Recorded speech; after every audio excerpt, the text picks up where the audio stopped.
a todos. Hoy nos vamos a meter de lleno en este análisis para trazar la evolución de algo que está súper presente en el mundo occidental, la devoción al Sagrado Corazón de Jesús. El plan es explorar desde un ángulo puramente histórico y teológico cómo es que unas visiones místicas privadas allá en la Francia del siglo XVII, cómo terminaron expandiéndose hasta dejar una huella gigante en la arquitectura mundial, la política de Estado y la cultura de miles de millones de personas. Todo esto lo haremos repasando los documentos originales de forma totalmente neutral. Y a ver, piensen en esto. Es una imagen que seguramente hemos visto en casi cualquier lado, ¿verdad? Desde catedrales enormes hasta en la pared de la casa de alguna abuela. Pero, ¿qué significa realmente un corazón físico, envuelto en llamas, rodeado de espinas y a menudo con una cruz encima? Para entender cómo una iconografía tan gráfica y hasta un poco intensa se volvió universal, tenemos que ir más allá de lo obvio y decodificar estos símbolos basándonos directamente en los registros de la Iglesia. Para que no nos perdamos, nuestra ruta de hoy será así. 1. El símbolo y su significado. 2. Las revelaciones en paraílemonial. 3. Los fundamentos teológicos del culto. 4. Las promesas y la expansión. Y 5. De la flor al fruto. Arrancamos de una vez con la sección 1. El símbolo y su significado. Resulta interesantísimo ver cómo cada uno de estos elementos visuales funciona como un lenguaje oculto, un código teológico. Según los textos históricos de esta devoción, las llamas que salen del corazón, ojo aquí, no son un fuego que destruye. Al contrario, simbolizan un amor infinito, apasionado, una caridad que es tan inmensa que simplemente ya no cabe en sí misma. Por otro lado, tenemos esa corona de espinas tan característica. En este contexto, no representa históricamente a la crucifixión, sino que ilustra una queja constante. Es el dolor que causa la frialdad, la indiferencia y los pecados de la humanidad ante ese amor inmenso. Básicamente, es la imagen viva del dolor por la ingratitud. Pasamos a la sección 2. Revelaciones en paralemonial. Y aquí es donde la historia nos lleva al punto exacto donde empezó todo este movimiento moderno. Imaginen el contexto. Estamos en Francia, en el pueblito de Paraílemonial. En solo un par de años, entre finales de 1673 y mediados de 1675, una monja de la Orden de la Visitación llamada Margarita María de Alacoque documentó 3 experiencias místicas muy particulares. Lo fascinante es cómo el mensaje fue evolucionando paso a paso. En 1673, los textos registran una declaración de amor infinito hacia la humanidad. Luego, en 1674, la cosa cambia hacia una queja por ese amor no correspondido, lo que explica las espinas. Y finalmente, en 1675, viene el llamado a la acción, la petición formal de crear una fiesta litúrgica especial para toda la Iglesia, dedicada justamente a reparar ese dolor.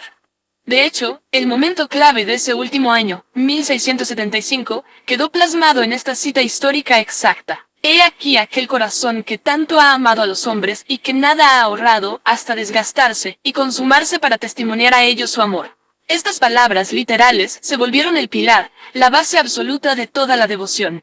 En el fondo, el núcleo del mensaje documentado era un requerimiento clarísimo de devolver amor por amor. Y justo ahí, esto dejó de ser una meditación personal de una sola persona y se convirtió en un mandato de culto público.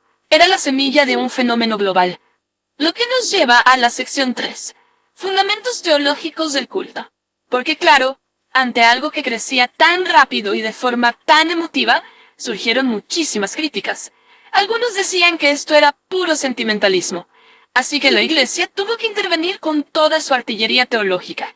En 1956, el Papa Pío XII publicó un documento oficial de muchísimo peso, la encíclica Aurietis Aquas. Ahí se dejó clarísimo que esta devoción requiere nada menos que el culto de latría. Y para quienes no estén familiarizados con el término, en la teología católica, la latría es el nivel máximo de adoración, el que se reserva exclusiva y estrictamente a Dios. ¿Y cuál es la justificación para adorar un órgano? Es súper dogmática. Se adora a ese corazón físico de carne porque, al ser la parte más noble de la naturaleza humana, está unido hipostáticamente, es decir, de manera indivisible y absoluta, a la persona divina.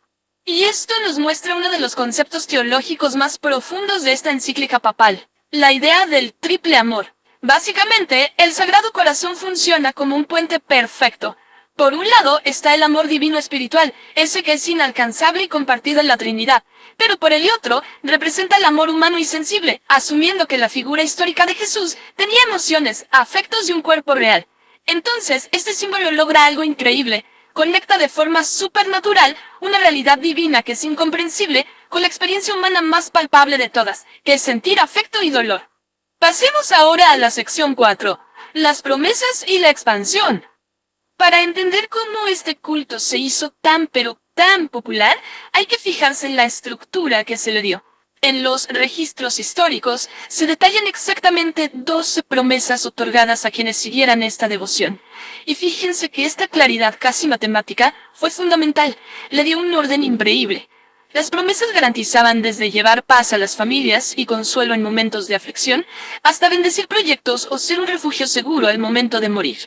En una época llena de incertidumbre, todo esto ofrecía a las masas una sensación de seguridad y de esperanza súper clara, casi transaccional. Pero aparte de esas 12 promesas generales, hay otro número que lo cambió todo, el 9. Este número es el centro de lo que históricamente llamaron la Gran Promesa. Esta regla establecía que si alguien comulgaba durante 9 primeros viernes del mes de forma continua y sin fallar, obtenía la gracia de la perseverancia final, o sea, según esta creencia, aseguraba la salvación eterna. ¿Se imaginan el impacto de algo así? Crear un calendario de prácticas tan específico generó una lealtad gigantesca a largo plazo. Aseguró que millones de personas integraran este culto de forma rítmica en su vida mensual, generación tras generación. Ahora, este fenómeno no se quedó solo rezando en las parroquias y conventos. Escaló de forma asombrosa hasta las esferas de poder más altas que puedan imaginar. Para que se hagan una idea de su alcance, existe una carta real del año 1727, escrita nada más y nada menos que por el rey Felipe V de España, dirigida al mismísimo Papa Benedicto XIII. En pleno documento oficial de Estado, el rey de una de las mayores potencias del planeta exige que se celebre oficialmente la Misa del Sagrado Corazón en todos sus dominios. Es una mezcla fascinante, ¿no? El misticismo puro entrelazándose directamente con la geopolítica imperial del siglo XVIII. Y ese lazo con la corona española se volvió todavía más dramático unos años después, en 1733. Aparece en escena Bernardo de Hoyos, un joven teólogo jesuita que escribe haber recibido un mensaje directo, un mandato espiritual que decía: «Reinaré en España y con más veneración que en otras partes». Bueno, esa sola frase funcionó como dinamita. Le dio a España, y por extensión a sus inmensos territorios en América Latina y Filipinas, un sentido de misión excepcional. Fue el gran catalizador que hizo que esta devoción cruzara los océanos y se arraigara profundamente en todo el imperio. Toda esta expansión increíble también dejó una huella colosal en el mundo físico. Un ejemplo perfecto de esta arquitectura monumental es el templo expiatorio del Sagrado Corazón, allá en lo alto del monte Tibidabo, en Barcelona. La historia cuenta que en 1886, unos ciudadanos le regalaron esos inmensos terrenos a Don Bosco para evitar que se construyera algo antirreligioso en la colina. Para 1902, se colocó la primera piedra de este grandioso proyecto neogótico. Su construcción tardó décadas, terminando por fin en 1961. Un dato súper curioso: ese mismo año, el Papa Juan XXIII elevó el lugar a basílica y literalmente iluminó el gigantesco Cristo de bronce usando un control remoto desde el Vaticano. Una muestra clarísima de cómo el culto redibujó por completo el paisaje urbano. Y llegamos a la recta final. Sección 5. De la flor al fruto. Los estudiosos y las fuentes católicas contemporáneas hacen una comparación súper poética para explicar la evolución moderna de esta imagen. Utilizan la metáfora de la agricultura, la flor y el fruto. Históricamente, el Sagrado Corazón vendría siendo la flor, una devoción más íntima, hacia adentro, enfocada en pedir amor y reparar las ofensas. Pero siglos después surge otra devoción muy interrelacionada, la de la Divina Misericordia, caracterizada por los rayos que salen del corazón. Y a esta la consideran el fruto. ¿Por qué? Porque esta última ya no se queda solo en la reparación interna, sino que exige que ese amor se convierta en compasión activa y real hacia el prójimo. Es un paso evolutivo genial, pasando de la pura contemplación personal a la acción compasiva exterior. Entonces, para cerrar este análisis, resulta casi increíble hacer una pausa y reflexionar sobre todo esto. ¿Cómo es posible que unas experiencias místicas privadas, documentadas por una sola persona en un monasterio escondido en la Francia del siglo XVII, lograran saltar tan lejos? Hablamos de un fenómeno que generó encíclicas papales, que movilizó a monarcas, que inspiró la construcción de inmensas basílicas y que moldeó las costumbres de miles de millones de personas a lo largo de los siglos. Es verdaderamente un testimonio elocuente y fascinante del inmenso poder transformador que tiene la iconografía humana y la creencia a través de la historia.